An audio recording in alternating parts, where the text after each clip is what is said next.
elected senator that has a lot of interest in that county to kind of ventilate on issues that touch on that county. Kembi Getura does not represent Nairobi, and therefore he cannot purport to speak for the people of Nairobi, and he cannot deny them representation. But he's a deputy speaker in the Senate. Can he still not in that capacity? Nevertheless, that doesn't give him right to abrogate. Thank you. Salim Odeng, governance expert with us on that matter of Nairobi County. We thank you for your time. Thank you.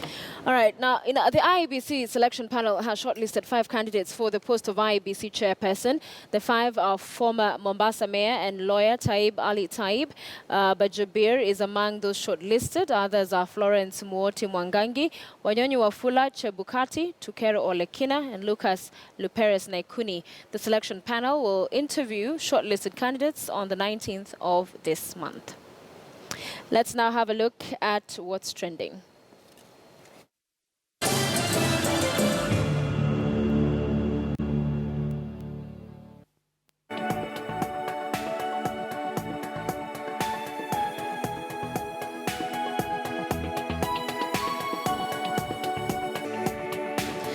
All right, it is time for what's trending. Joining me in studio is the lovely Zinzi Kibiku. Good to see you. Good to see you too, Sophia. Let's just jump straight into this. David Beckham. We know that he has been mentioned quite many times as one of the most gorgeous looking men in the planet. But this time around, thanks to UNICEF, he is using his body for something positive. And we'll talk about that.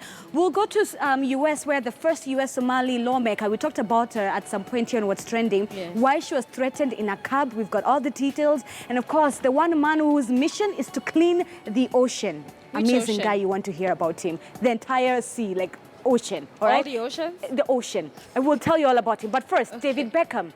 David Beckham is one man who has tattoos all over his body. He's known so very well for being one of the best footballers in the world, and of course married to fashion icon Victoria Beckham. But then his tattoos on his body are coming to life through a UNICEF campaign that is there to highlight the psychological abuse as well as the physical abuse that children go through, all right? So, before we can dive into this a little bit more, I want you and the audience to watch this video so you can see how these tattoos on David Beckham's body are coming to life. If we could have that video, please. Let's have a look.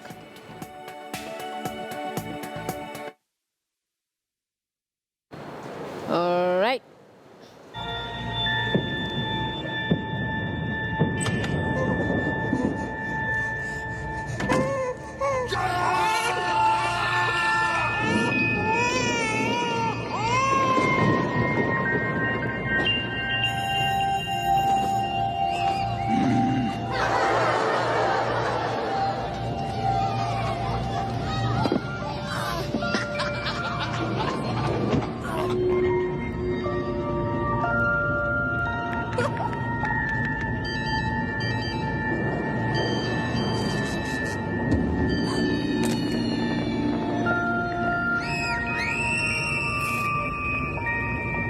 Violence against children marks them forever. It's wrong. End it. To end violence. So all those stats are on his body. All right. Now, David Beckham, as I began by telling you, is a man who has very many tattoos on his body. So what happened in this campaign that is there to help bring attention to children abuse, psychological and physical, is that they wanted to use David Beckham's tattoo. And that's really the whole idea behind this. And I thought it's very creative as a campaign. This guy has been an ambassador, a goodwill ambassador under United Nations since 2005. He's very passionate about him and his wife. But this specific campaign is there to highlight children abuse. Now, within that campaign, one of the things that really stood out is that some of the kids say the people who abuse them are people close to them. Family, relatives, friends, your neighbor. And these are places that they're supposed to feel safe in. Home, schools, communities, online. They're supposed to feel safe, but that is not the case. So that is the whole point behind that campaign, and that is why David Beckham's tattoos are coming into life through that campaign. But on a lighter note, the real tattoos on his body, he says, are tattoos that, of course, instill memory in him, and they're happy tattoos and memories, happy tattoos of happy memories. All right. So that's the whole point behind this specific campaign. Now, one of the things that it seeks to promote is to change attitude, changing attitude of children abuse, as well as enforcing laws and making sure that we're increasing family pay in order to reduce poverty, because of one of the areas that children violence really promotes itself is within poor societies. Right. So you have that, and David Beckham being a goodwill ambassador with the UN are really bringing attention to that. Okay. All right. All right. Away What from do we have David next? Beckham and the Yes. tattoos on child abuse, let's now take you to US, where the first Somali lawmaker, like I told you, was threatened in a cab. I'm not sure if you remember Ilan Omar. She was the first US Somali to be represented in the past US election. Take a look at this, what she says right here. On my way, I don't know if you can see it from there. I'd love you to read for us. On my way to a hotel, I got into a cab and became subjected to the most hateful, derogatory, Islamophobic, sexist taunts and threats I have ever experienced. All right. And she says the cab driver called me ISIS and threatened to remove my hijab. I wasn't really sure how this encounter would end as I attempted to rush out of his cab and retrieve my belongings. Okay, so Yeah. Ilan Omar was heading towards a function from her hotel, as she stated in this status update, and she got not a very positive response. Why? Because of the hijab. Now, one thing that has been happening ever since Donald Trump was elected president is that we've been seeing, especially in cases like in New York, we've been seeing hate crimes really spark a lot, and they've increased. Since then, when he was elected president-elect, there have been 40 cases in New York alone on hate crime towards our Muslim brothers and sisters. And Ilan Omar, the first US Somali lawmaker, is just one of the very many people who have fallen victim into that, all right? Now, I want to introduce you to, and she's only 34 years old. She's making strides.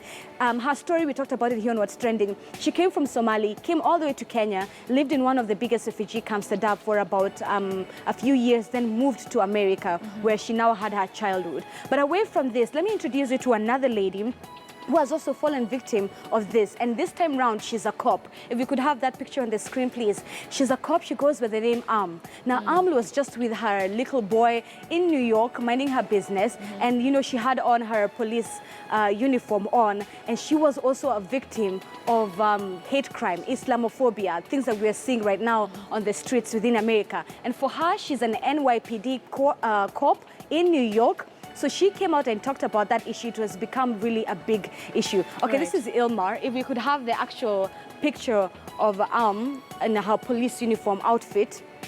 Here she is, again, because of her wearing the hijab. And yes. she was just doing her job, but her and her son fell threat to that. Coming back home here closer, we've seen also Kenya being a very big victim to extrajudicial killings. We've talked about it through this week and over the years.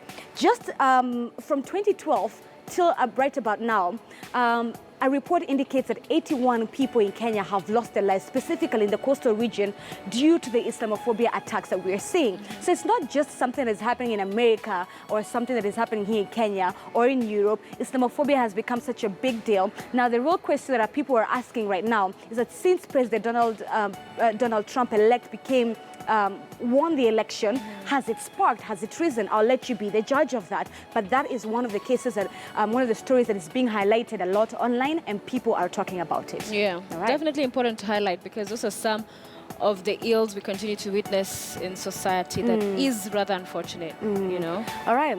Away from this, let me introduce you to a guy known as Boyan Slat. Now, Boyan Slat is one courageous, genius man, and he is on a mission to clean the sea, Sophia, as I told you. Yes. Now, before we even dive into what he's doing, get this. There are 5 garbage patches across the sea, all right? So can you imagine the sea in your mind? And there's in the middle of the sea, there's a bunch of, you know, polluted garbages in one location within Atlanta, Indian Ocean, Pacific, etc. 5 of them.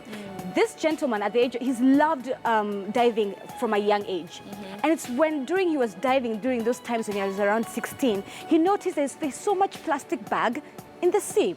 And he is on a mission to correct that. So what did he do? He's built a long net that is crossing the sea, and it's used out of high-tech material as well as material that can sustain any hazard, any conditional hazard. So the point of it is that it stays within the sea for about 4 to 5 weeks. It collects all the dirt, and then it's shipped away. Wow. That is the man who is on a mission to clean the sea, ladies and gentlemen. And that is really commendable. It's amazing stuff. We're always told, look, not what the world or your country will do for you, but what you'll do for it. And that is my little thing. There you go. Type of thing. What Wangari Maathai talked about, doing the little thing you can. That matter from there what you can do. And that's so a big little for Boyan, thing. since 16, he is on a mission to clean the sea. Okay. He's got the right gadgets, tech-wise and also material-wise. He's doing an amazing thing. I'm the tempted man to who's ask cleaned the you. sea. I'm tempted to ask you, but maybe not on camera, about the tattoos and whether you have one. No, I do not have a tattoo. I like how quickly you answer that. Well, that's what's trending. We'll have more. We do not have a video. We do. We don't have a video for.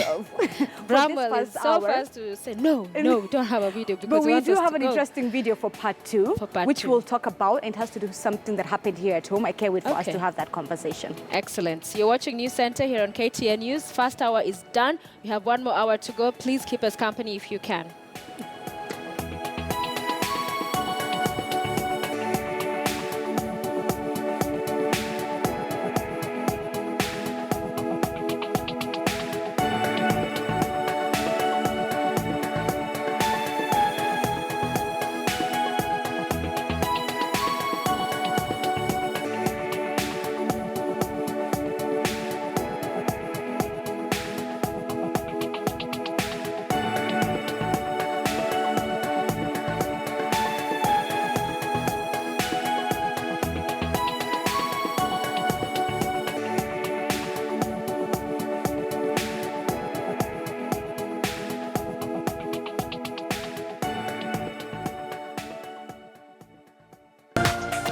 This is KTN News.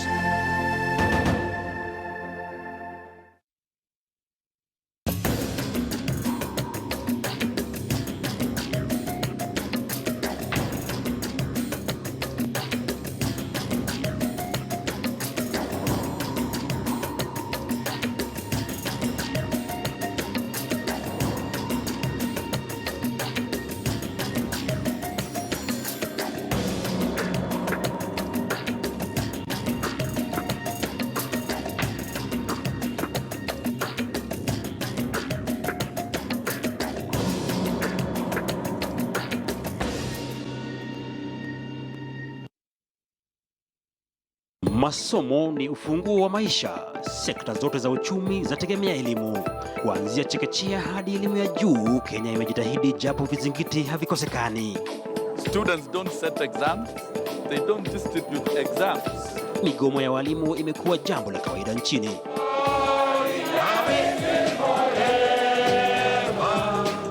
Wizi wa mitihani nao umegeuzwa desturi miongoni mwa watahiniwa na walimu. We are cancelling the results of 5,101 candidates. Mfumo wa elimu ya 844 unafanyiwa mabadiliko. The 844 system is not the problem. The problem is the content. Na viongozi wa kesho wanatarajiwa kutoka kwenye mchakato huo wa elimu. Elimu imeingiwa doa. Whose chairman is here? Tatizo liko wapi? Democracy must be respected. Let those leaders come, we work together. Lugha ya Kiswahili inapuuzwa au haipuuzwi? Sasa sijajua kama Kiswahili kina kabla mara mbili. Si lazima uende shule ndio ujue hiyo lugha. Kama ninaharibu siwezi kujua. Yote haya ni mambo na vijimambo kwenye sekta ya elimu. Who is the chair lady of Teacher Service Commission? Kama watakuwa hawajalipa hiyo pesa, walimu hawatafungua shule. Ni idadi ambayo inatisha sana, na hivyo basi baraza la mitihani nchini sasa kurunzi yetu inaimulika kila Jumamosi saa 10:30 jioni kwenye kipindi cha Dau la Elimu.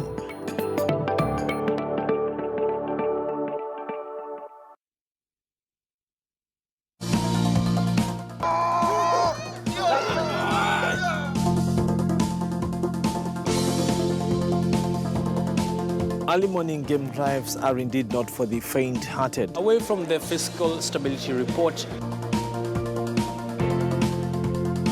goes for at least 600,000 shillings. I think I just found my royalty here. Society, economy and psyche. Meeting key industry players. Money. Kenyan women spend about 8.6 billion shillings on hair and beauty annually. Financial markets. Mafuta ikipanda tunajua chakula itaenda juu. Economy, the jua kali sector. Infrastructure. Agribusiness. Tax policies. Technology. Tourism. Mining. This is Business Today. Every Monday to Friday at 2 p.m. on KTN News.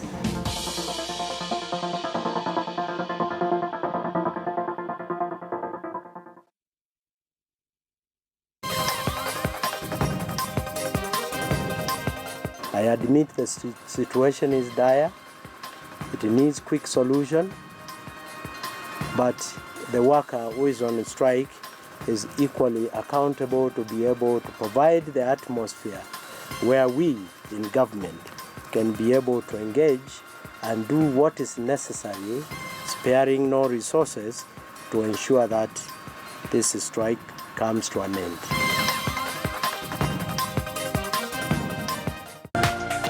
This is KTN News.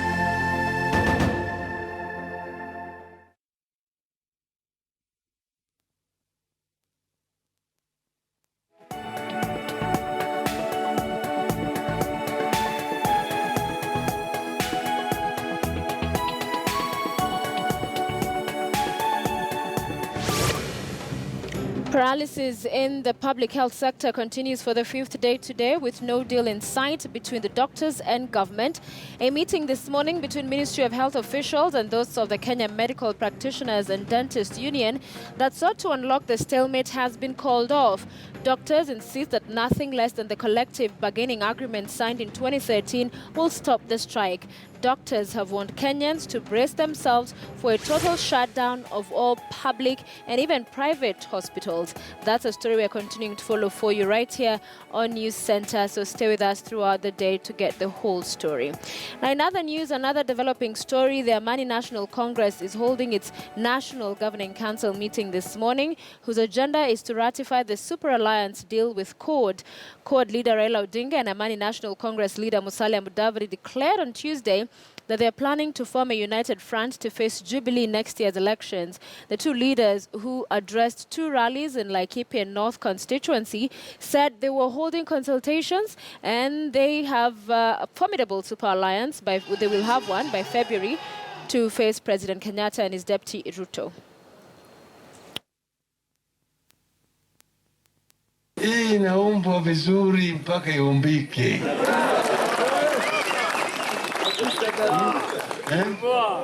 Ile timu ambayo tutaingia nayo kwa kiwanja sio timu ile ya nini, sio timu ile ya division 2. Hapana, tukitengana, mimi niende kivyangu, Raila aende kivyake, hawa jamaa watapenya na watakuwa na nafasi ile rais ya kuiba kura. All right, let's stay with the making of that super alliance and the NGC for ANC that's happening later on this morning. Joining me in studio now is Martin Ndati. He's a governance expert. Martin, thank you for making time for News Center. Thank you. I'm a political analyst. Oh, political analyst. I beg your pardon for that. It's because we had a governance expert before, so I'm still held on the Nairobi County being scrapped. By the way, what are your thoughts on that briefly? I think that is misplaced. Yeah. Yeah, you know, even our constitution is modeled on the American Constitution. Right. And Washington still votes on its own. Right. Yeah, and there is no way you can say that you delink Nairobi from the rest of the country. And Kembi Gitura is a governor of... It's not been delinked, but that's a story I know we can get really into. Let's go to politics of Amani and Super Alliance. So we're talking to Duncan Hayamba, who's covering this for us, and there are reports indicating that Raila Odinga might attend this NGC. If he does, what does that mean? Well, they are trying to consummate the marriage. You know, Musalia has more or less acceded to work with Raila. And he is trying to get the party now to endorse what he has already decided to do. Yeah. The ODM had an NGC meeting last week. You remember where they affirmed the expulsion of the members. And the issue of working with Musalia and other opposition leaders came up. So they are basically trying to get the party to give him the go-ahead to be able to formalize what they are working on. Won't this antagonize the relationship with Wetangula, who, when he was having his presidential, meeting in terms of having him as flag bearer, yes, Raila was missing in action? There are bound to be problems because, if Musalia comes in the way he is supposed to come in. There are problems in terms of how you share slots, because you can retain Kalonzo as a running mate. Of course, Raila will take the ticket. There has been quite a bit of PR about them agreeing and working out something, and there's thought that Musalia will be given the ticket. But the question is, given the ticket based on what? Yeah. Because Raila has more numbers, he has more MCAs, he has more governors, he has more MPs. So naturally, he would insist that he gets the ticket. Then you retain Kalonzo as a running mate. Then Musalia comes in. There has been a proposal. The first thought was they make him the governor of Nairobi, but I think that will not work. Then now they are talking of creating the post of prime minister. But you know, if you want to create the post of prime minister, you must change the structure of governance, of the entire governance structure. Yes. That calls for a referendum. Yes. Yeah, and we know the history of the MOUs in this country. You know, the MOU of Kibaki and Raila, with Kalonzo. Yeah, the MOU of Uhuru, Ruto, and Musalia. Yes. So even this one, what guarantee do we have that it will be honored? It will be honored. Yeah, and Yeah. it's tricky. So they will try to look at it. But now coming back to the issue of Wetangula. Yes. It creates a problem, because when they are talking about those arrangements, it looks like Wetangula is not being factored in. So Exactly. So what does it say about him as a politician, being described as a core principle? Is he really, because there appears then to be deficiencies that Musalia has been brought in to mitigate? Yeah, Raila thinks that bringing in Musalia, you will be able to give him the entire Luhya block. But that is not necessarily true. Okay. You know, the Luhya segment is very complicated. You have the Bukusu aspect, who occupy Bungoma and Trans, and they are the largest clan in the Luhya nation. They have about 700,000 votes. So if Wetangula were to decide to leave and either run on his own or go the other side, the numbers will never add up. Yeah. So Raila would bring in Musalia, thinking that with Musalia on board, they will be able to get the numbers. But they must see how do you accommodate Wetangula? Yeah. Because that is a big challenge. Two, they are trying to reenact 2007. Basically, that's what they are trying to do. But when you look at the circumstances in 2007 and the circumstances now are totally different. Yes. Because that time it was 41 against 1. Yes. Now they are trying to come up with 41 against 2. But you see, it might not work. They are, look at Isaac Ruto in Bomet. If Isaac Ruto were to decide to fully say that he is now supporting Raila Odinga, it will be very difficult for him to get re-elected in Bomet. Yeah. So that would give him a challenge. Then there is Gideon Moi, who is also supposed to be part of this alliance. But you know, he is blowing hot and cold. And how do you, Gideon Moi cannot make any political move without the endorsement of Mzee Moi. Mzee Moi will not agree to back a Raila Odinga presidency. I can tell you that for free. Yeah. Based on the issues of 1982, the coup. Then, of course, Raila came into Kanu and broke Kanu into pieces during the merger. So Moi cannot agree. Mzee Moi cannot allow Kanu to agree to support Raila Odinga. Okay. So, and even if Gideon were to support Raila, Gideon worked with Moi last elections, with Musalia in the Amani coalition, you remember? And the safe pair of hands. Yeah, in the safe pair of hands, they were together, but he never delivered any votes from Rift Valley. Yeah. So what numbers will he be delivering? He delivered only MPs, but he didn't deliver any presidential votes. Let's talk about the man Musalia Mudavadi, because looking at the political landscape in the recent past, he appears to be a man rejuvenated around electioneering time.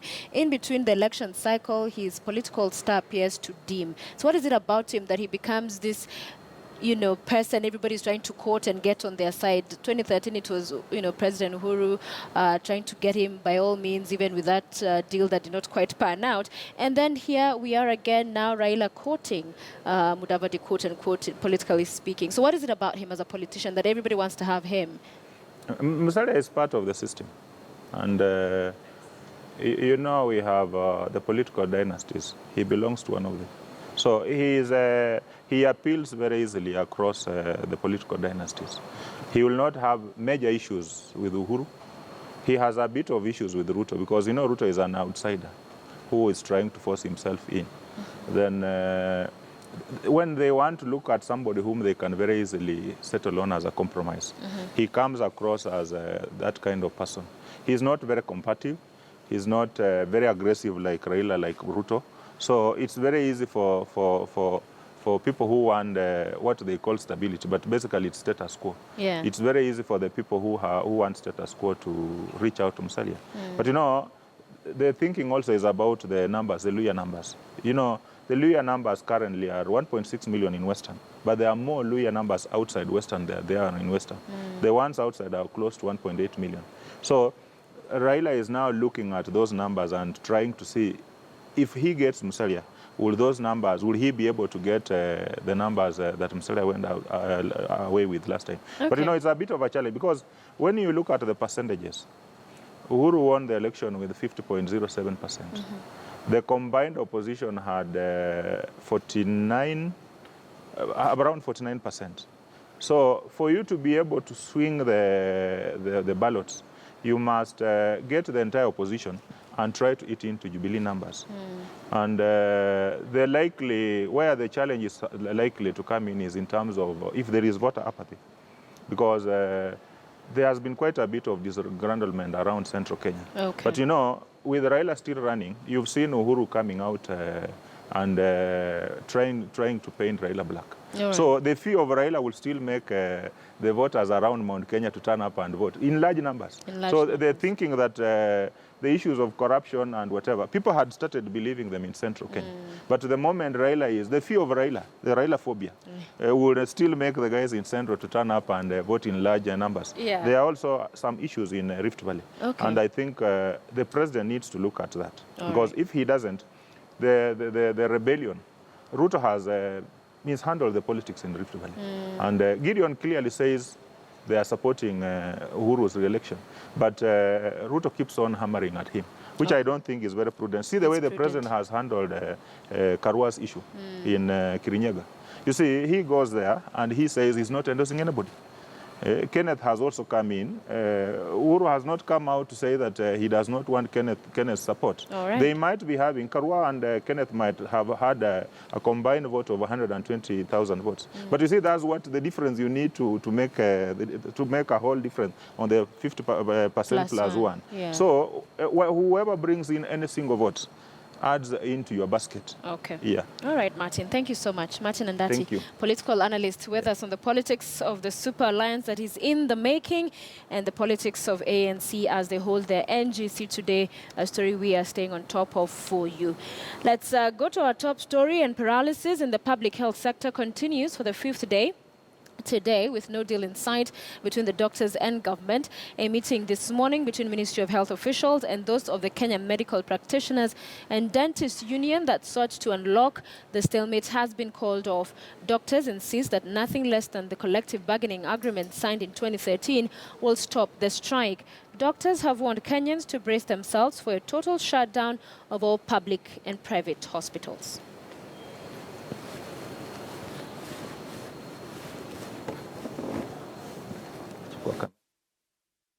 There will be no more provision of emergency services at Kenyatta National Hospital forthwith. We stand in solidarity because the cause that they are following, the matters that they are pursuing, the fight that they are in is right.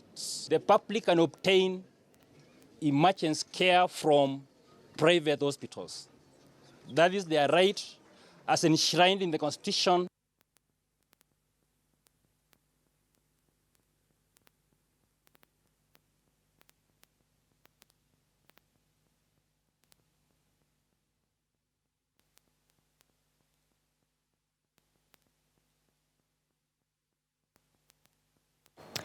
Right, we want to get more details on what's unfolding in as far as this health workers strike in the country. As you can see here with me on our screen is Elvis Kosgei in Marakwet for us, as well as our Timothy Etieno in Afia House. Elvis, if you can hear me, I'll begin with you. Talk to us about what's going on in Marakwet. Have health workers in that region down to their tools, or do we see some still continuing the delivery of service? Thank you very much, Sophia. And actually, I'm at Chebororwa area, Marakwet constituency in Elgeyo Marakwet County. And Sophia Health Services has been paralyzed in this health center, and we have been told more than 115 health centers across the North Rift region where patients are told to go back to their homes to seek services from the private health facilities. And I'm now joined by Mheshimiwa Bwana Kisang, who is the Member of Parliament in Marakwet West, just to paint us a picture about what is really happening in this place. I came and we found you here. What were you doing, and what does it entail in this Chebororwa Health Center? Thank you very much. Today, actually, I was going around my constituency to visit elder facilities and other CDF projects to see what's going on. And this morning, I was very surprised. And when I came here at Chebororwa Health Center, that is serving 3 counties, Elgeyo Marakwet County, Uasin Gishu County, and Trans Nzoia, because this is an health center that is at the boundary of the 3 counties, and it's normally very busy. Each day they receive over 100 patients. But today I'm very surprised and disappointed that the doctors and nurses are not around because of the ongoing ongoing doctors and nurses and medical officers strike. It's empty, there are no patients, they've been told to go back. So I'm appealing, because these are facilities that we used over 8.7 million by CDF to assist the communities around. So I'm appealing to the doctors and the nurses and the clinical officers, please come back, hear the heed of the patients and the wananchi, because they are really suffering. People are dying. So, Mheshimiwa, you are a Member of Parliament of Marakwet West. Same time, you are a Jubilee member. And this is the government that has not gone into talks with the doctors and the nurses. What is the Jubilee government doing to make sure that these grievances that the doctors have are solved once and for all, Mheshimiwa? I know the Jubilee government, the president actually is in this region, is in North Rift region. And I believe, and we pray that in the course of this weekend, they need to sit down. The CS Mailu needs to sit down with the medical personnel and the officials of the union to discuss, because it is not fair, it is unfair to see our people suffering, and we are campaigning. What I know is this is a devolved function. It is between the governors, the Council of Governors, and also the medical union to discuss, because the national government is not paying the doctors. It is the county governments that are paying the doctors. And we expected even the individual governors to negotiate directly with their own staff so that they agree to go back to work. As far as the Jubilee government is concerned, we are supporting the medical personnel, but you see, this is already a devolved function, unless they ask for more additional money. In fact, I think it was wrong to devolve health fully. We should have just devolved the infrastructure. But when it comes to salaries and remuneration and allowances, we should have retained that particular aspect of health at the national level. Because if you look at Elgeyo Marakwet County, out of 3.5 billion that we receive, 1.2 alone goes to health, salaries and allowances. Basically, it's taking more than a third of the allocation for the county. So we need to take back salaries and remuneration to the national government, but we leave infrastructure to the counties. Thank you very much. That is Mheshimiwa Kisang. I'll talk to one of the patients just to paint us a picture. Umetoka maeneo gani na imekuwaje kwamba hujaweza kuhudumiwa katika hospitali hii? Mimi nimesebita Kwambai, ambaye zamani nilikuwa assistant chief. Sasa hiyo hospitali yetu tumewahi kuchenga kwa muda mrefu, isipokuwa sasa tulipata msaada mzuri kutoka kwa CTF. Sababu tulianza na maternity wing, tukamaliza hiyo, tukakuja hii kwa watu wengine, ngao watu wata vitu ya kuweka ndani, lakini CTF imetusaidia sana. Ndio, lakini madaktari wako mgomo. Ni kwa nini hivi sasa tunaona kwamba wagonjwa wako pale nje wameweza kuja lakini hawajaweza kuhudumiwa? Wagonjwa kweli wanatabika, ngao sasa serikali wale ambao walisema tukome ni watu ambao viongozi ya hospitali, lakini hapa wanastabika karibu watu wengine na kuanjeka saiti naenda private hakuna pesa. Sasa wanatakiwa kusaidiwa, lakini saa zingine madaktari na saidia ile wako hatarini tu, lakini sasa tunataka serikali wamalize hiyo mkomo ili tuendelee na matibabu ya kawaida. Ndio. Thank you very much, Sophia. That was a former chief at Marakwet West before. And initially we had spoken to Member of Parliament of Marakwet West, Bwana Kisang, and just painted a picture how the Jubilee government is working day and night to make sure that the health crisis that has been crippling the country, everything by maybe next week will come, normalcy will return. Sophia. Elvis, before you go, there have been reports of deaths in some regions around the country in as far as patients remaining unattended because of the health workers' strike. Do you have such cases being reported in Elgeyo Marakwet? Sophia, apparently we have been told that nurses or residents have been forced to seek medical services from private hospitals in this Elgeyo Marakwet County, Sophia. Despite the fact that the health function, the health system is now devolved, and the crisis between the national government and the county government that has put this health crisis into this stalemate. We hope that normalcy will return, Sophia. All right, thank you, Elvis Kosgei, live for us from Marakwet constituency in Elgeyo Marakwet County. We want to go to Timothy Otieno, who's also live for us at Afia House. Timothy, if you can hear me, let's talk about the strikes in as far as health workers, because this is not the first, it's a major one we are seeing, but we have seen several strikes in other counties over the past several months. And the others who are concerned, was devolving healthcare a mistake? As you speak to some of these officials, what sentiments are you getting in as far as healthcare and management of the same is concerned? I think what we're getting, Sophia, is initially the teething problems that was brought about by devolution in itself, because the nurses have actually gone on strike based on a collective bargaining agreement that they were negotiating with the Ministry of Health between September 2013 and September 2014, a time period in which the county governments had not yet fully been established. Now, the issue is the nurses in this particular case, because they are the ones going to be talking with government, and we've been made aware that even a representative from the office of the president will be sitting in the negotiating table between nurses, the Ministry of Health, the Ministry of Labor, and just the government in general to try and iron out issues and ensure that services, at least in regards to the nurses' services, are restored back into the country in the next coming days. Now, the issue is the collective bargaining agreement that had been negotiated by the nurses was talking about harmonization of salaries of those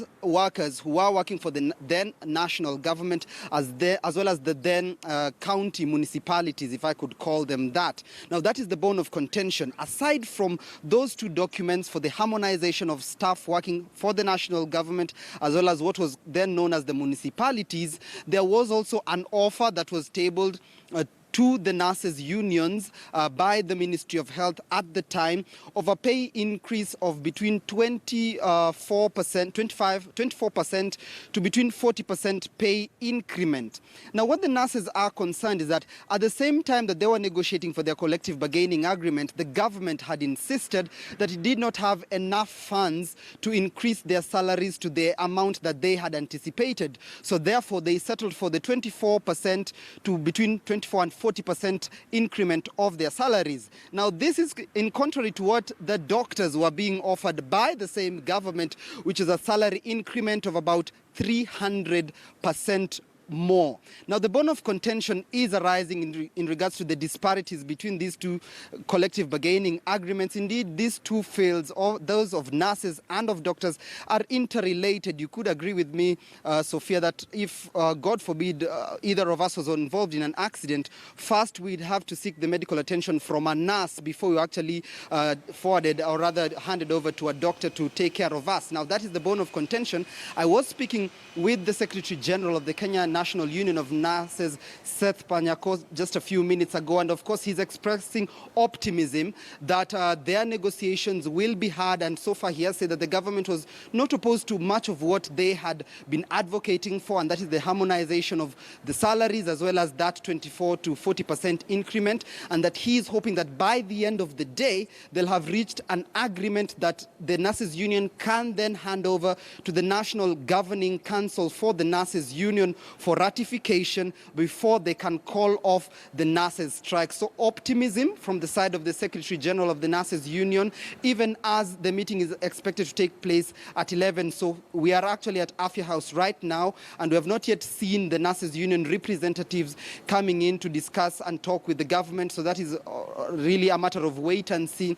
But optimism coming from the Secretary General as they seek to harmonize the salaries of those who are working for the national government, those who are working for the municipalities, as well as that agreement of the collective bargaining agreement of an increase in salaries of between 24 to 40%. So that in essence would see perhaps the lowest paid nurse who currently earns around 8,000 shillings, his or her salary would go up to about 24,000 shillings if that agreement is to be implemented by both sides of the government and the nurses.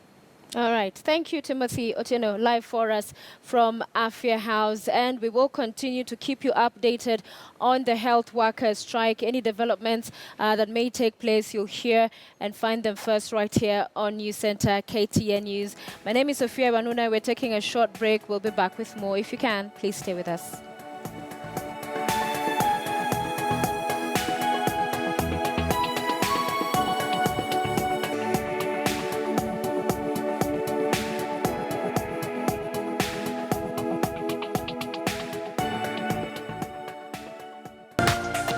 This is KTN News.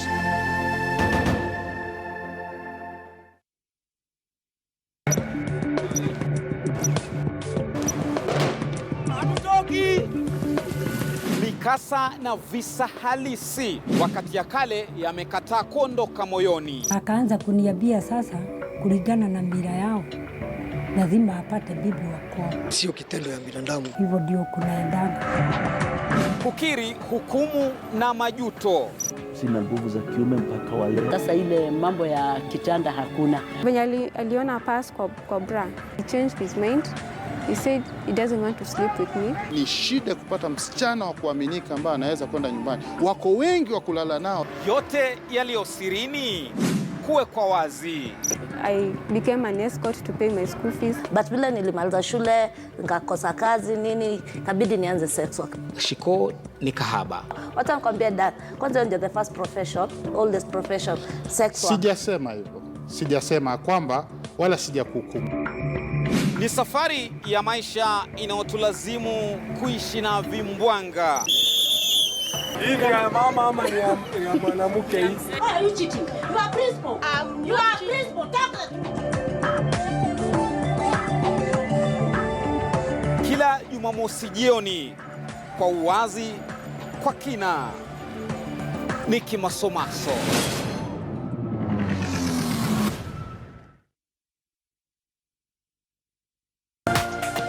This is KTN News.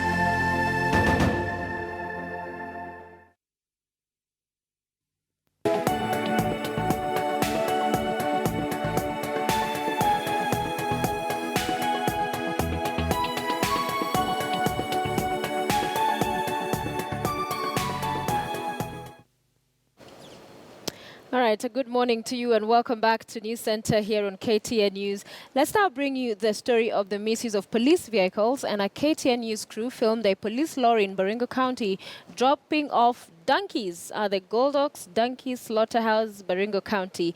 As our reporter Victor Gali tells us, it is not a new occurrence in the region. Police lorries are used in transporting timber.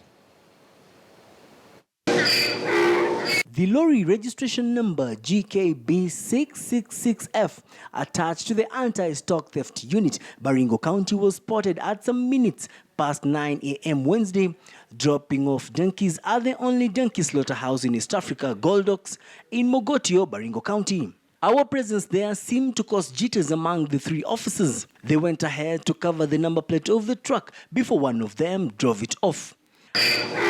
Under normal circumstances, before the beasts of burden are let inside the slaughterhouse, they have to be dropped off at the holding area 2 kilometers from the slaughterhouse. However, in this case, the donkeys were ready to be ushered into Goldok Slaughterhouse. Baringo County Police Commander Peter Ndungu has condemned the incident and said those found guilty will face the law. On its part, Goldok Slaughterhouse seemed not to care who delivers the donkeys. This comes months after 2 lorries, one belonging to the administration police and the other one to regular police, were caught in Arabal, Baringo South and Nakuru transporting sandalwood from Baringo South.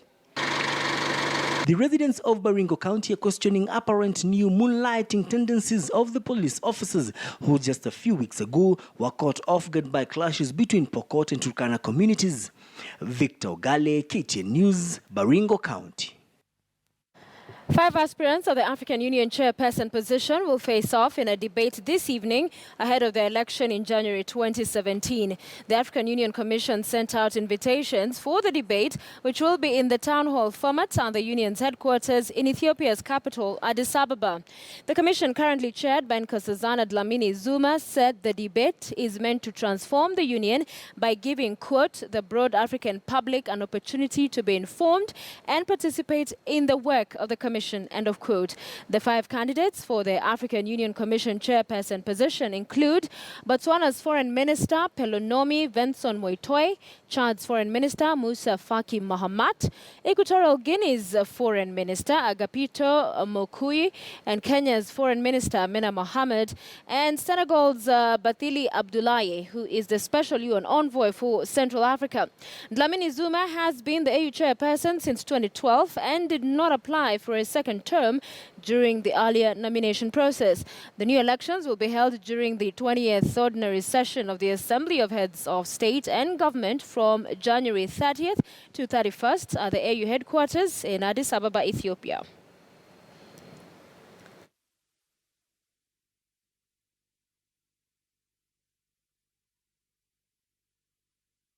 Former Tanzanian President Benjamin Mkapa, who is also the EAC facilitator of the Inter-Burundi dialogue, is expected to meet again with Burundi's President Pierre Nkurunziza today to brief him on the outcome of his meetings with stakeholders during his visit in Bujumbura. Mkapa has been on a 3-day EAC-sponsored mission in Burundi that aims at restarting collapsed peace talks. And as KTN's Eugenia Nangwe reports, it may be difficult for the talks to resume if the government and the opposition stick to their hardline positions. Even as former Tanzania's President Benjamin Mkapa pushes for another chance for Burundi's government and the opposition to get back on the negotiating table to find a solution to the political crisis here, the ruling party CNDD-FDD says it will not negotiate with terrorists. The party's Secretary General told a press conference that the members of the restoration of the Arusha Accord and rule of law belonged to the courts of justice and not the negotiating table. Imagine if you kill someone and they say, we must negotiate how to finish me. It's impossible. And they will ask everyone, between impunity and justice, what to choose. For them, there is no negotiation because they have case. Others who are with them, we discovered that they are protecting the people who did the coup so that they can be global. And now what we are doing is to call honest people and to talk, ask them why they don't like to come when there is a security in the country. Now, even as the European Union pledges support to the Mkapa-led talks, the French ambassador to Burundi says that those going into these particular talks must come in with a spirit of readiness to compromise for the sake of the Burundian people. We hope that this spirit will emerge from the talks here, because without this spirit of dialogue, true dialogue, nothing can happen. It is, at the moment, the positions seem to be a little blocked on each side. A statement that Kenya's ambassador to Rwanda concurs with. This common consensus we are now going to discuss with President Nkurunziza tomorrow, so that we also seek their support for the roadmap, which is very important. Right. And in my view, it is important that the government gives us that support so that we are able to conclude this dialogue by June next year. In the roadmap, we will continue with informal consultations between the government and select groups of opposition actors. We are trying to see those who are outside, those who can be part of the dialogue process, because the government insists that those who were involved in the coup might not be part of the dialogue, although we are still negotiating to see how many of those people can be part of the dialogue. Right. Because we believe you negotiate with your enemies, you don't negotiate with your friends. Indeed. And those are all Burundians, and we are insisting on an inclusive dialogue between all Burundians when we go back to Arusha. The Burundi peace talks have collapsed twice in Arusha, Tanzania. And this time, the opposition leader, who's also the Deputy Speaker of Parliament, Agathon Rwasa, says that it is time for those in government and the opposition to put aside their differences and ambitions for the sake of ensuring the success of the process this time. What is the main problem today is that, and it has been also the same in the past, one, if he has got onto power, he clings on it, and he wants to remain it for life. But we'd better realize that after all, Burundi will be Burundi even after centuries. We will be forgotten. No matter what will have been achieved, we will be forgotten, but Burundi shall survive. So we'd better think about Burundi more than about ourselves, about our political organization or any other thing which is fueling all this kind of sectarianism that led astray this nation. Right. Former President Benjamin Mkapa has been holding talks with various representatives of the civil society, government, and the opposition right here in Burundi. He leaves Burundi on Friday after briefing President Pierre Nkurunziza on the findings and, of course, a roadmap on the next stage of the peace talks. For KTN News in Bujumbura, I'm Eugene Anangwe reporting. All right, you're watching News Center here on KTN News. It is time for What's Trending.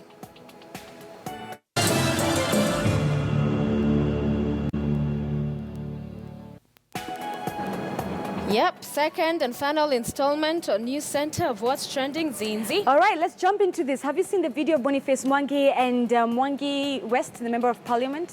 Doing what?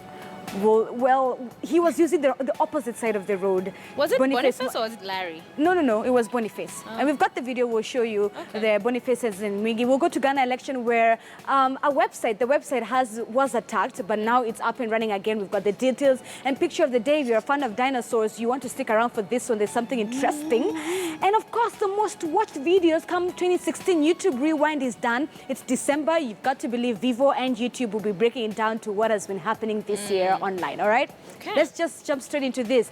Boniface Mwangi confronted one member of parliament, Mwingi, over there, as you can see. This is it right here. Right. If you could, let's watch that video so you can see what I'm talking about and the audience in case you haven't watched it. And you will see the confrontation that Boniface had with him. And he was trying to get him to reverse his car and use the right route. Because what happened is that he was going the opposite direction, all right? Okay. All right, let's have that video.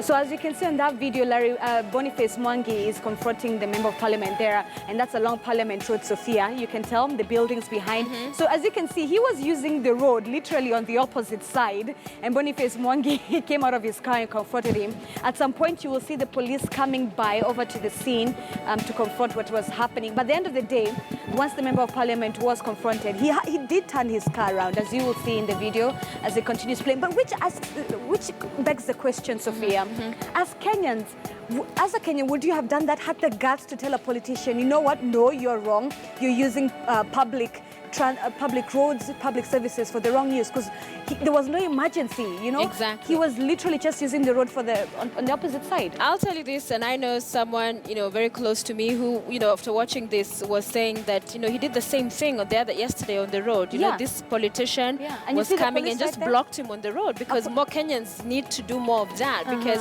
you shouldn't be bullied out just because somebody thinks they're in a hurry than everybody else. We all have whatever, unless it's an emergency, for which then, That's different. But in this scenario, there was no emergency, and you can see right there the police confronted the issue. Yeah. This is way before the ambulance arrived, from the videos you can see. Yes. But, that's the whole point, Sophia. Just because, someone has a title, e.g. a politician. They have that entitlement. They feel like everybody should bow. There you go. And kiss their feet. There you go. So they should encourage more and more people, not be like the Boniface, Mwangi and others who will name and shame them. Post these videos, share them, and let them be put like now on TV. And we now know.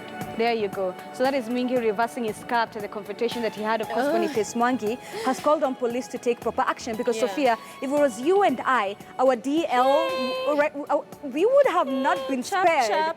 Exactly. Yes. So that's the hope. You see that? There you go. I'm sure like other guys in the cars are like, Yeah.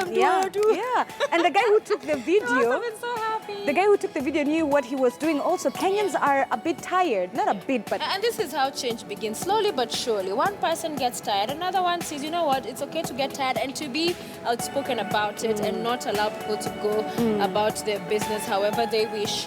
And so... Awesome stuff there. All right. So let's... There he goes. There he is. Okay. Do not... no, you should try this at home, director. You should definitely try this at home.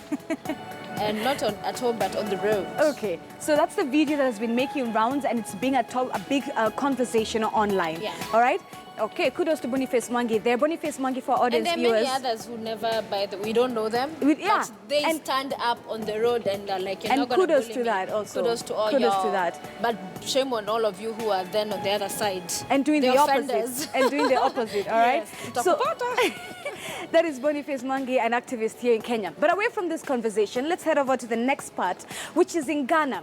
Ghana had elections. I want to say are still having, because results are yet out to be announced. What is happening is that there are about 15 million people who are eligible to vote. But what happened is that in this case, Ghana's election, their website had to be. The Electoral Commission website had to go down at some point because of what is said to be a cyber attack. Now get this, the attempt was to make sure that they show failed fake results of the election that is happening, but that has not been the case. It was, and this is it, John Mahama, as you can see on your walls, on your screens there, John Mahama versus Nana Addo, who is one of the biggest opposition leaders in Ghana.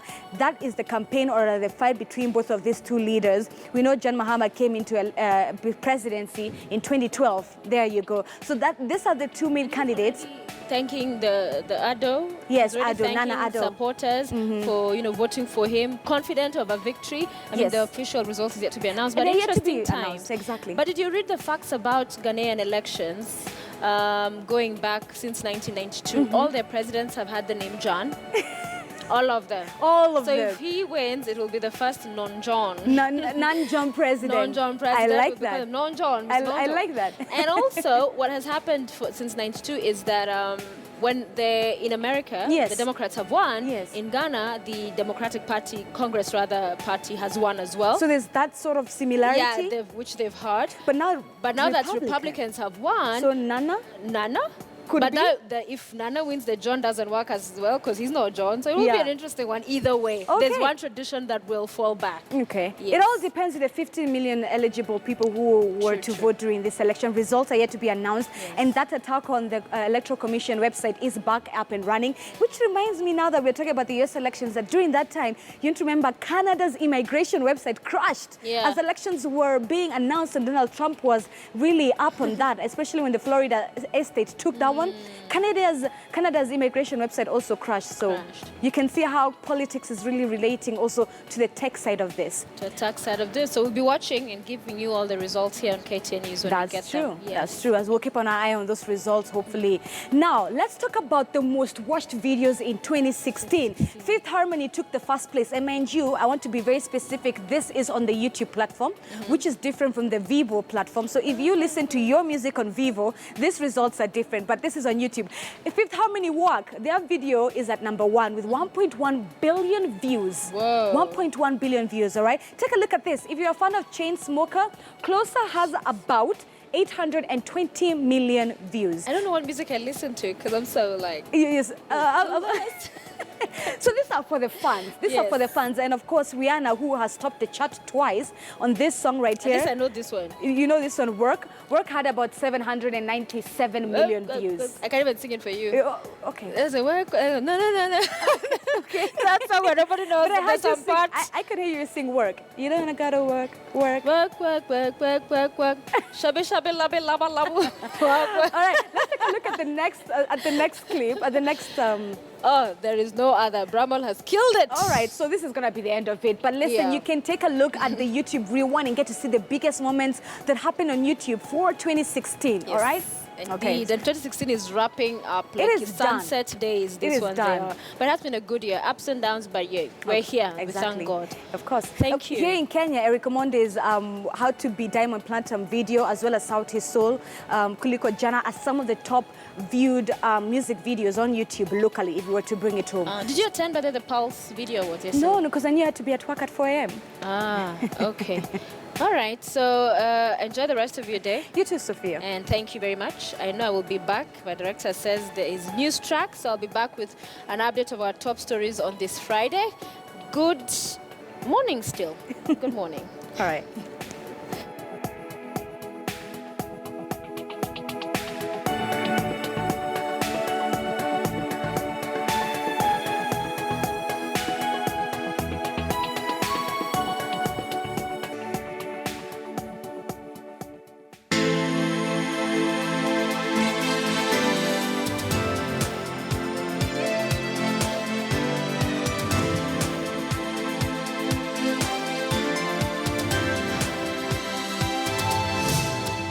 KTN News. Get the whole story.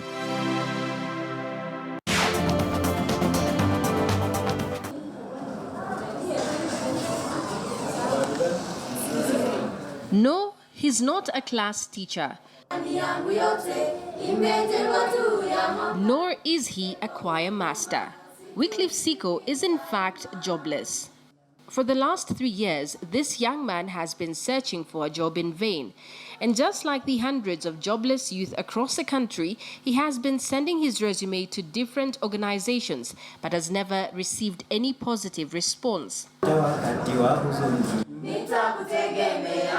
However, Siko has been doing what most job seekers across the country would consider a huge sacrifice and somewhat a waste of time.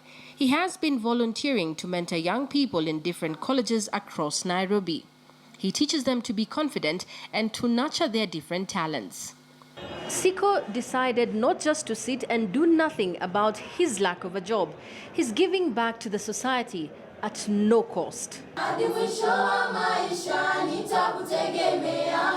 This particular group is getting ready to go and perform at a funeral, but they lack the confidence. This is where Siko comes in. Tusikalie tu ati uko na degree unakaa, uko na diploma unakaa. You can do something to earn a living.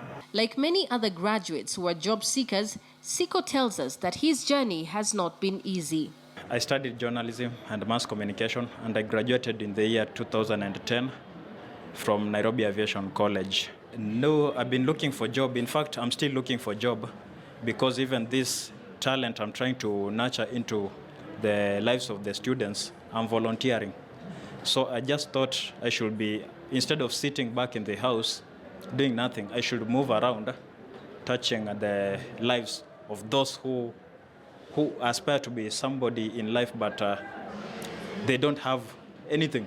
So that at the end of the day, when they are through with the academic level, instead of just sitting and waiting to be employed, they can use their talent to earn a living. For a day to end well for Siko is a blessing, and every other new dawn presents a new challenge to him. Waking up to the harsh reality of hard Nairobi life without a job and no income has not weakened his hopes that one day a door somewhere will open for him. I don't have any source of income at all. And the reason as to why I started this group, I'm hoping that this group, through this group, the Uwezo Fund that the President launched just recently will assist us. We decided to help Siko position himself better for the job market, and we took him to meet the Human Resource Director at Standard Media Group, Pauline Kiraithe. Hi, Wycliffe, how are you? I'm very fine. What led you to selecting a career in media? Media has always been my passion ever since I was in class 7.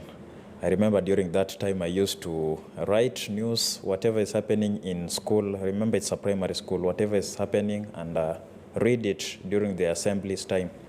And after that, going to high school too, I was appointed to be the chairperson, CU and Journalism Club, also drama. And during, again, that level, I used to go to other schools, collect news, games, drama, festivals, bring news to the students and read it during the assembly time. So what do you enjoy about journalism? TV, news reporting.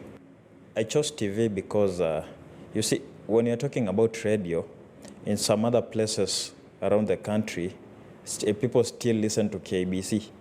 And these FM stations are not clear there. And in fact, they are not available to some other places around the country. And TV assists the audience to see the emotion of the newsmaker, to see the challenges of the newsmaker. So in search of a job, what have you done? I've been dropping my CV to different media houses. And also, alongside my CV, there's a program I tried to come up with while I was still a student. I went to a school called Joytown Secondary School in Thika, where I met children with disability. And I interviewed them. They told me their story. And I made a DVD of that story. I also went to Star Special Center in Kawa West. I did the same and came up with a DVD. So I usually attach this DVD just to show my employer to be what I'm capable of doing. Pauline Kiraithe also gives him a word of advice. It's good that at least you've done your physical drop-offs for your CVs. But I think the other thing is also good for you to go the extra mile to try and find out who are the key recruiters in those various organizations. Another more sure way of getting in to the job market would be for you to actually seek first to get an internship, where you're not looking for a job, you're looking to either do an internship with the organization first, because you actually now do get to learn. Siko did not let this opportunity pass him by. He took us by surprise when he asked the HR director this. Since I did journalism and you've talked about when I'm looking for a job, I should start from the internship, and you've said that's what I should look for. I request that you give me a chance in your media house. And this was the HR's response. What I'll do is, yes, I'll take your CV. And for sure, at least I can see you're really passionate about media. And yes, we'll call you in. Well, we'll let you know if Wycliffe Siko got his first ever internship at the Standard Media Group after featuring on our Job Center segment. My name is Wycliffe Siko. I have diploma in journalism and mass communication. I graduated in the year 2010, but since then I've never been employed. I'm appealing to any media house watching me through KTN to grant me a job in TV reporting.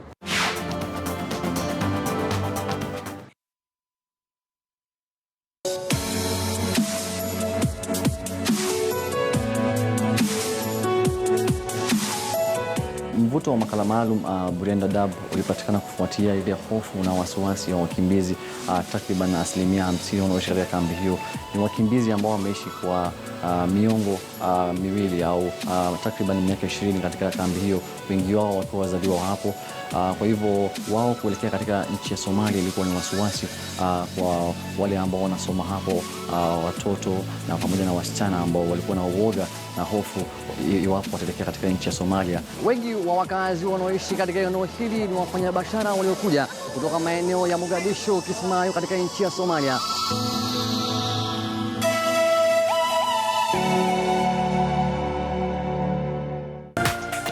This is KTN News.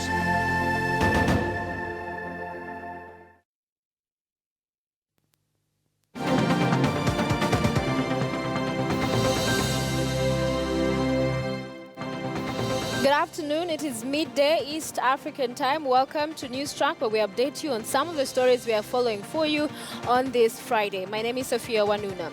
The chairman of the Kenya Medical and Dentists Board, George Magoha, is asking striking doctors to resume emergency services and to negotiate in good faith. In a statement, he has warned striking health workers from interrupting services in health facilities currently operating. He says that health institutions should report to the board and to the police persons who threaten or disrupt services in other facilities. Doctors who have been striking since Monday have warned Kenyans to brace themselves for a total shutdown of all public and private hospitals. They have resolved that there will be no more provision of emergency services at Kenyatta National Hospital forthwith. We stand in solidarity because the cause that they are following, the matters that they are pursuing, the fight that they are in is right. The public can obtain emergency care from private hospitals. That is their right as enshrined in the Constitution. The IEBC selection panel has shortlisted 5 candidates for the post of IEBC chairperson. The 5 are former Mombasa Mayor and lawyer Ali Taib Bajabir is among those shortlisted. Others are Florence Muoti Mwangangi, Wanyonyi Wafula Wabukati, Tubero Ole Kina, and Lucas Leperez Naikuni. The selection panel will interview shortlisted candidates on the 19th of this month. Also, the Amani National Congress is holding its National Governing Council meeting this morning, going into the afternoon, whose agenda is to ratify the Super Alliance deal with CORD. CORD leader Raila Odinga and Amani National Congress leader Musalia Mudavadi declared on Tuesday that they are planning to form a united front to face Jubilee in next year's elections. The two leaders, who addressed 2 rallies in Laikipia North constituency, said they were holding consultations and they will have a formidable super alliance by February to face President Kenyatta and his deputy Ruto.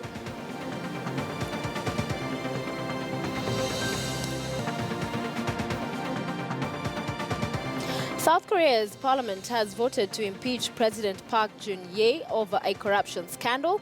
The National Assembly motion passed by 234 votes to 56, meaning some members of Park's ruling Shinuri party voted to impeach her. Park's authority now passes to Prime Minister Hwang Kyung-an. She has been embroiled in a political scandal that led thousands of Koreans to take to the streets in recent weeks, demanding her removal from power.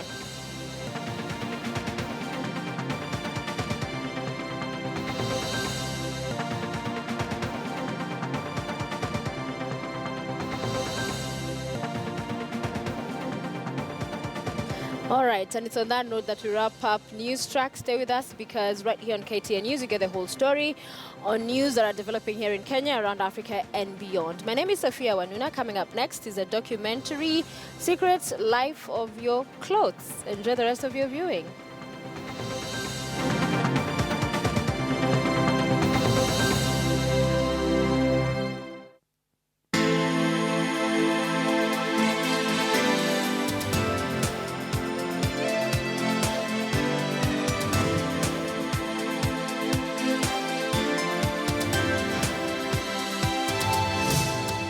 KTN News. Get the whole story. From the county of Nyeri, I am Carol Nderi, and this is KTN News. This is KTN News.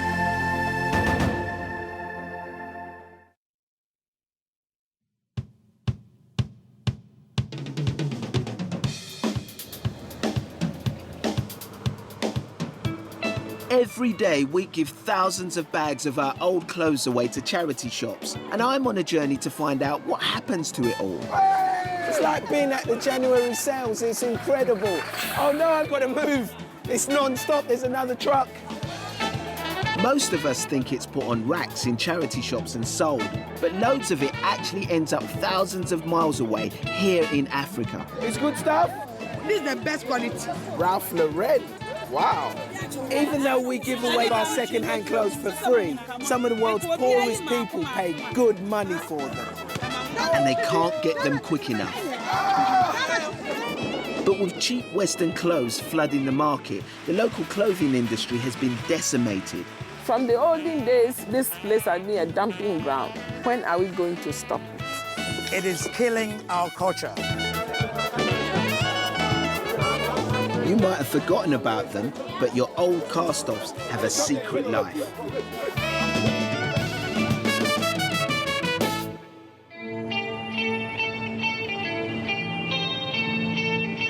In Britain, we spend £60 billion on new clothes every year. Disposable fashion made by cheap foreign labour costs less than ever, and we're buying more and more of it. I know I've got too many clothes, but as the fashions change each month, so does my wardrobe, and I make space for the new stuff by giving my old things away to charity. I always thought that those clothes were sold in the charity shops, but I was wrong. In fact, charity shops can only sell a fraction of what's been donated. Most of our unwanted clothes actually get sold to recycling businesses like this one in the Midlands. Hello, how are you? Yeah, very I'm Paul good. Robinson. I'm Eddie. How you doing? All right, Good, to meet you. What is going on here? What we're doing, well, this has just come back from a charity shop. Salvation Army, RSPCA. This is all what they can't sell in the shop. We buy it off them.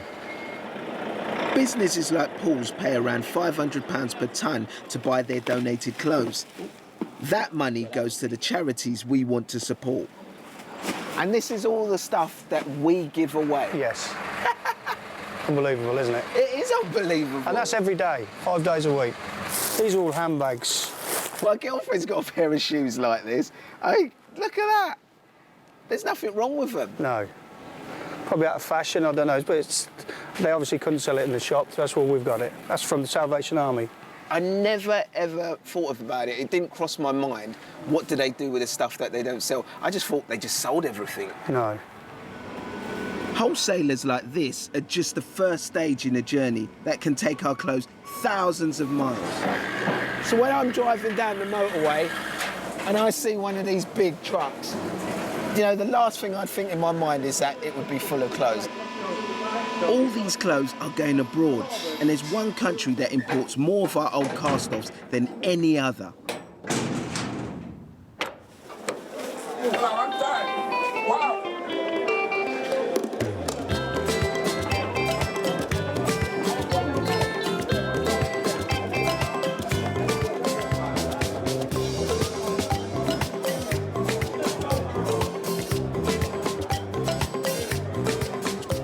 Every year, 30,000 tonnes of used clothing from Britain arrives here in Accra, the capital of Ghana.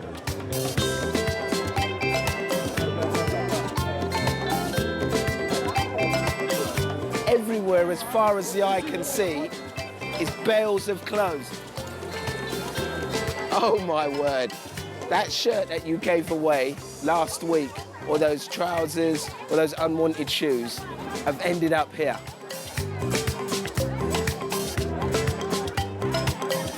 The wholesale market here is dominated by Ghana's biggest importers. They do deals with British traders like Paul to ship thousands of bales into the country every 3 days.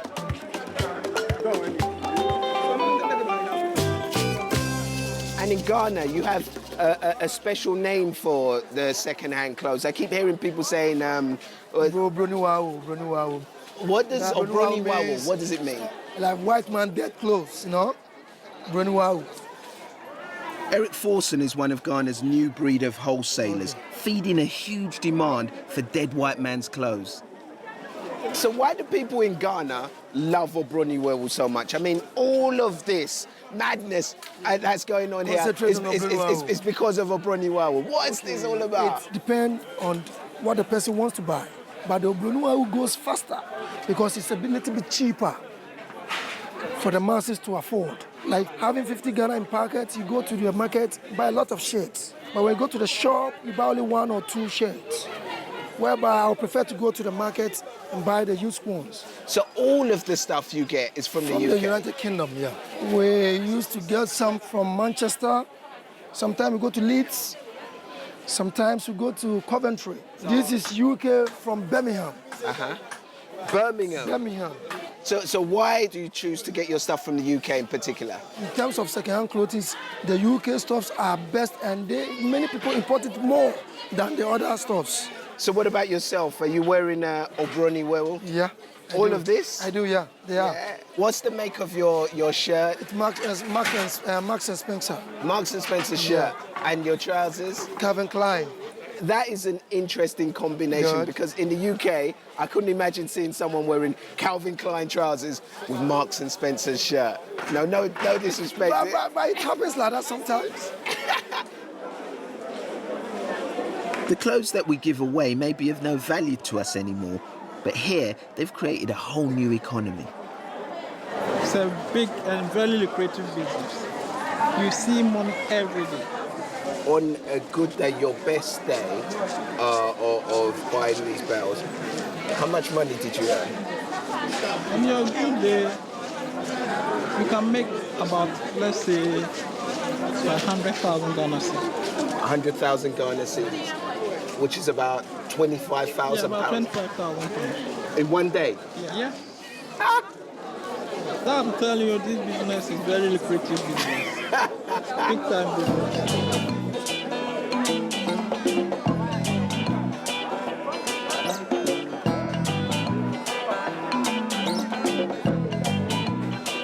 I can't believe the figures that are involved in second-hand clothes. And he's probably one of thousands of traders all over this country that's making money out of the clothes that we don't want to use.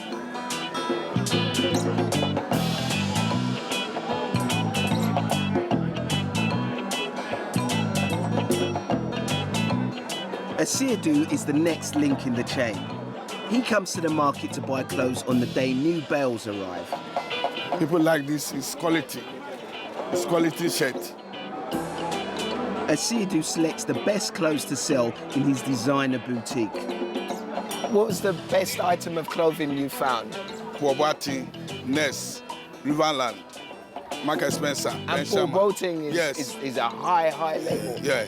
And you found that? Yes. So many shirts. This is Ben Sherman. It's funny to be so far away from the UK and to see Ben Sherman. Yeah.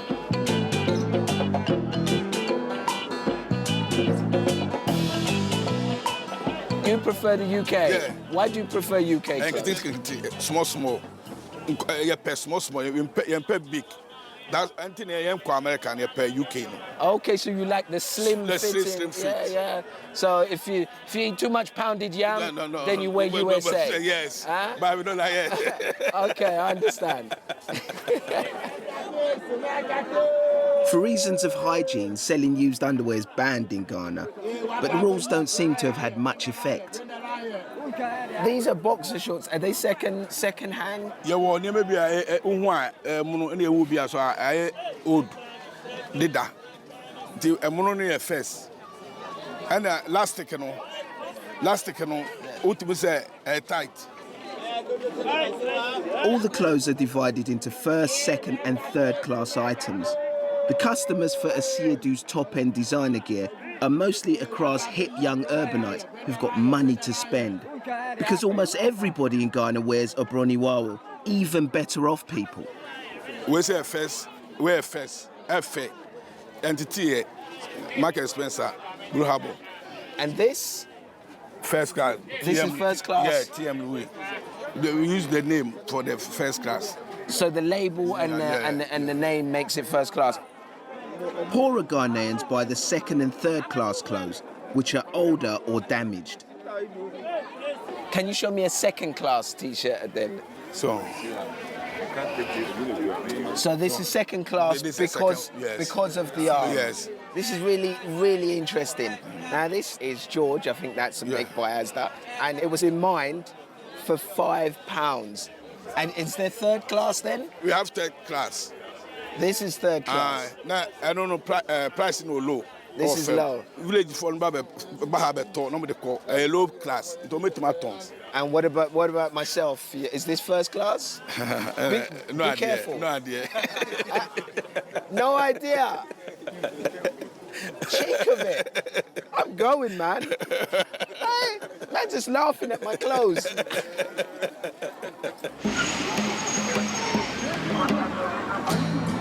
The second-hand clothes trade in Ghana is worth £50 million a year, and Accra is only the first stop on the journey of our old cast-offs.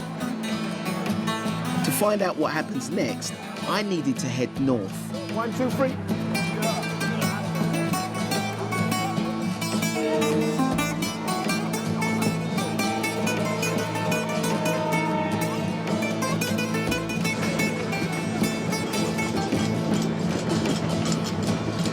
A lot of the clothes that I saw being bought and sold in Accra Market get moved on to other places around the country. And one of the main cities that they end up in is Kumasi.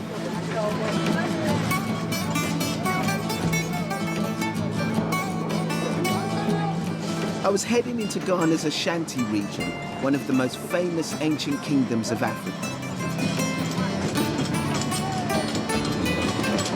Its power was built on trading gold, which is still mined in the area today, and is why this part of Africa is known as the Gold Coast.